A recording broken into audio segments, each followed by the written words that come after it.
Hello అండి.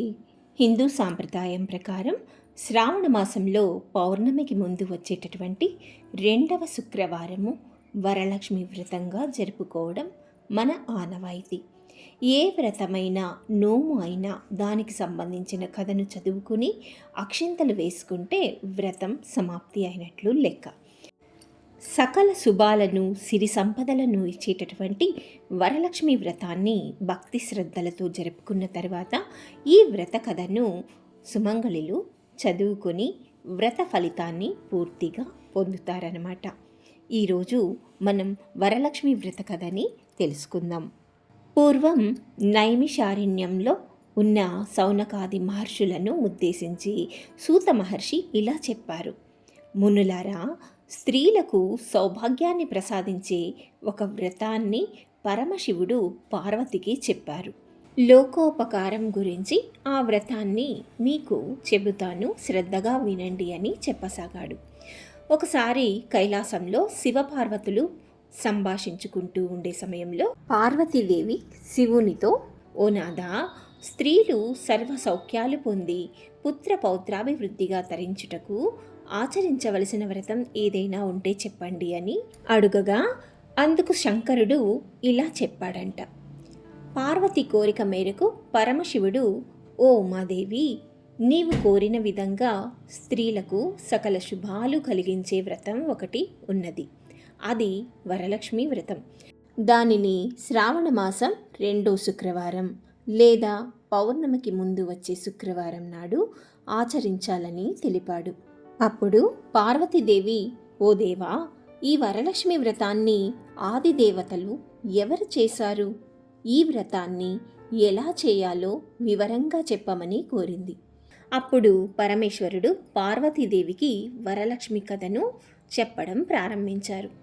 పూర్వకాలంలో మగధ దేశంలో కుండినం అనే పట్టణం ఒకటి ఉండేది.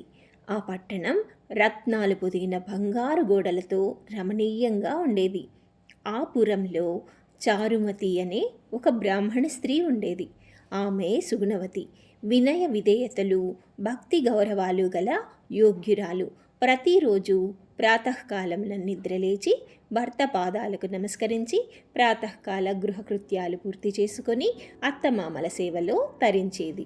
సుగుణశీలి అయినటువంటి చారుమతిని అనుగ్రహించాలన్న సంకల్పంతో వరలక్ష్మీదేవి ఒకనాటి రాత్రి సమయంలో చారుమతికి కలలో సాక్షాత్కరించింది.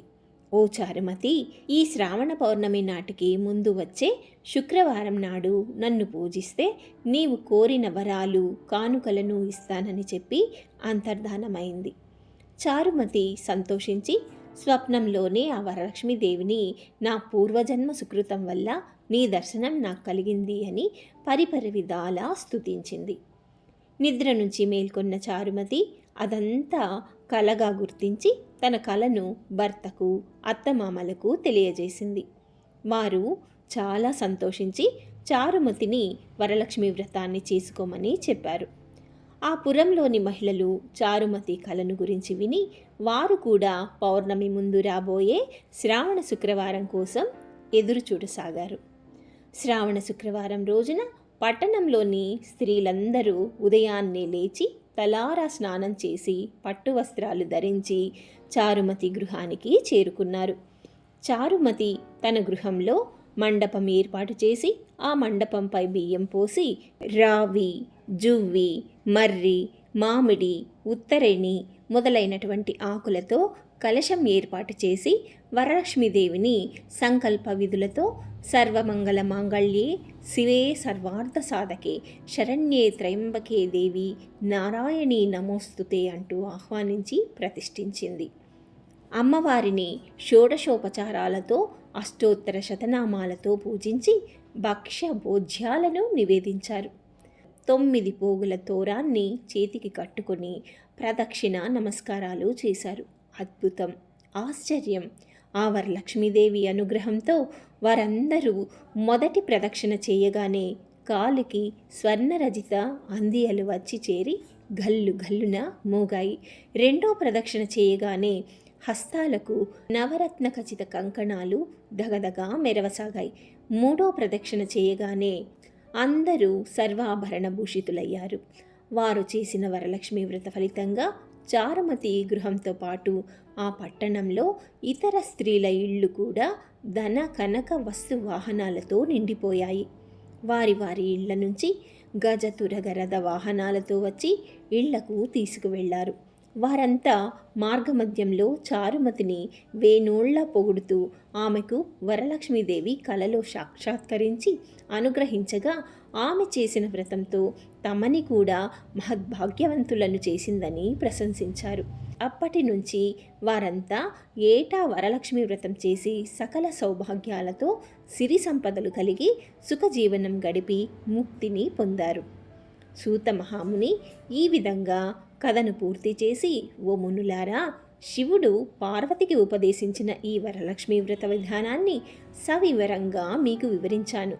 ఈ కథ విన్నా, ఈ వ్రతం చేసినప్పుడు చూసిన సకల సౌభాగ్యాలు, సిరి సంపదలు, ఆయురారోగ్య ఐశ్వర్యాలు సిద్ధిస్తాయని సూత మహాముని శౌనకాది మహర్షులకు చెప్పారు.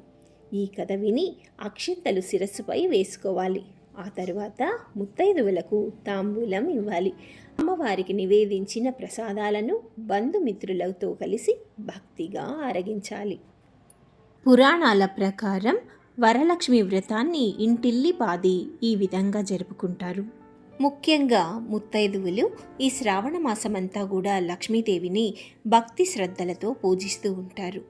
పౌర్ణమికి ముందు వచ్చేటటువంటి 2వ శుక్రవారం నాడు అమ్మవారికి వ్రతాన్ని చేసుకొని అక్షింతలను తలపై ధరించి ఆ రోజు సాయంత్రము ముత్తైదువులని పేరెంటాళ్లకు పిలిచి వాయనాలు ఇస్తూ ఉంటారు. ఈ వాయనాలలో తాంబూలంలో పసుపు, కుంకుమ, గాజులు, పువ్వులు, సౌభాగ్య చిహ్నాలైనటువంటి వస్తువులని, వాటితో పాటు నానపెట్టినటువంటి శనగలని ముత్తైదువులకి వాయనంగా ఇస్తూ ఉంటారు. ఈ వాయనాలు ఇస్తున్నప్పుడు ఇస్తినమ్మ వాయనం, పుచ్చుకుంటినమ్మ వాయనం అంటూ చెప్తూ ఉంటారు. ఇచ్చినదెవరు అంటే ఇచ్చినది గౌరీదేవి అని, పుచ్చుకున్నవారు వరలక్ష్మీదేవి అంటూ చెబుతూ ఉంటారు. అంటే ఈ రోజున ప్రతి ఒక్క స్త్రీ కూడా గౌరీ లక్ష్మీ స్వరూపాలుగా ఆరాధింపబడతారన్నమాట. శుక్రవారం నాడు కానీ, శ్రావణ మాసంలో కానీ, ముఖ్యంగా వరలక్ష్మి వ్రతం రోజున ఏ ముత్తైదువ ఇంటికి వచ్చినా కూడా, ముత్తైదువ అనే కాదండి, ఏ ఆడపిల్ల ఇంటికి వచ్చినా కూడా వారిని లక్ష్మీ స్వరూపంగా భావించి పసుపు కుంకాలు పెట్టి వాళ్ళకి చేతనైనంత తాంబూలాన్ని ఇచ్చి పంపించడం చేయాలి. అంతేకాదండి, వరలక్ష్మి వ్రతం రోజున అమ్మవారిని మాత్రమే కొలుచుకోవడం కాదండి, అమ్మవారితో పాటు విష్ణుమూర్తిని కూడా కొలవాలి. ఎందుకంటే ఏ స్త్రీ అయినా తన భర్తని వేవేలా పొగుడుతుంటే చాలా ఆనందిస్తుంది. మహాదేవ్యై చ విద్మహే విష్ణుపత్నీ చ ధీమహి తన్నో లక్ష్మి ప్రచోదయాత్. అందుకే అమ్మని పూజించినప్పుడు స్వామిని, స్వామిని పూజించినప్పుడు అమ్మని, ఇద్దరిని కలిపి పూజించడం వల్ల మనకు ఫలితం కూడా చాలా గొప్పగా ఉంటుంది. ఫలితం కన్నా కూడా ఇందులో ఉన్నటువంటి ఆంతర్యం, భార్యాభర్తలు ఇద్దరు కూడా సమానమే.